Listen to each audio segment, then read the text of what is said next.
Businesses and communities, from the smallest towns to the biggest cities, are thinking about how our changing climate impacts things that are important to each of us.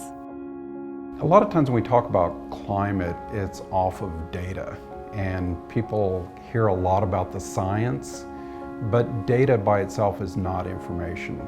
That you have to make that data accessible. It has to be able to be combined with these data sets about things we care about, those assets, right? We make decisions based off of these value drivers.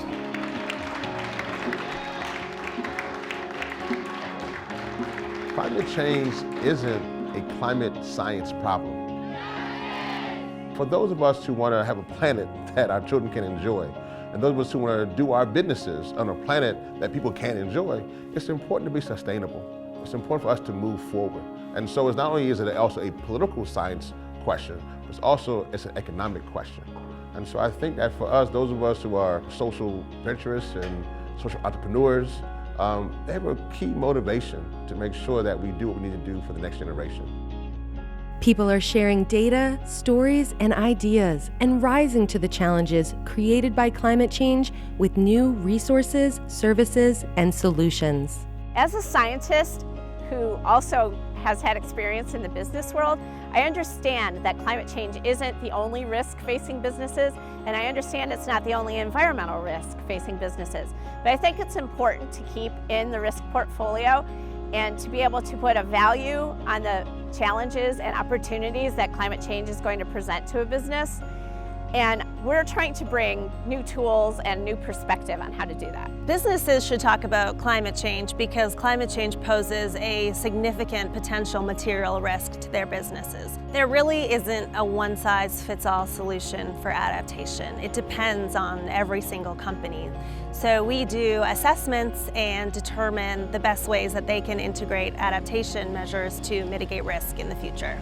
We try to get people to understand it on the job side, right, that we can make this change without putting people out of work, and that there's an actual way to build an economy that's not exploitative. On the one hand, the impacts are getting more and more severe. At the same time, the solutions are also surpassing expectations in terms of deployment and what's available and how good they are. So you have the bad getting worse and you have the good getting better, and it's this race against time. Which one of those is going to win? One of them will prevail in the end, or it's going to be this kind of battle between these two forces. And, obviously you're going to hope that the good wins in the end.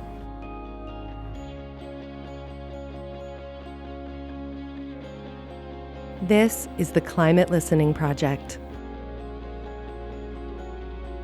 If you tell a story, if you tell an emotionally gripping story on climate change, that's the thing that's going to compel people to act.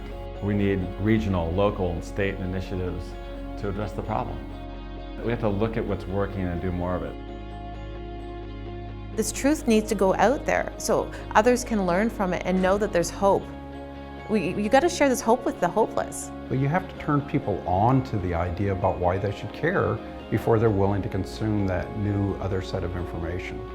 Once you do that through that power of narrative, you've captured them, right? And you've got the ability then to have them as a key stakeholder in this group of us that are working together to actually take action, to make a difference, to move ahead and be more resilient.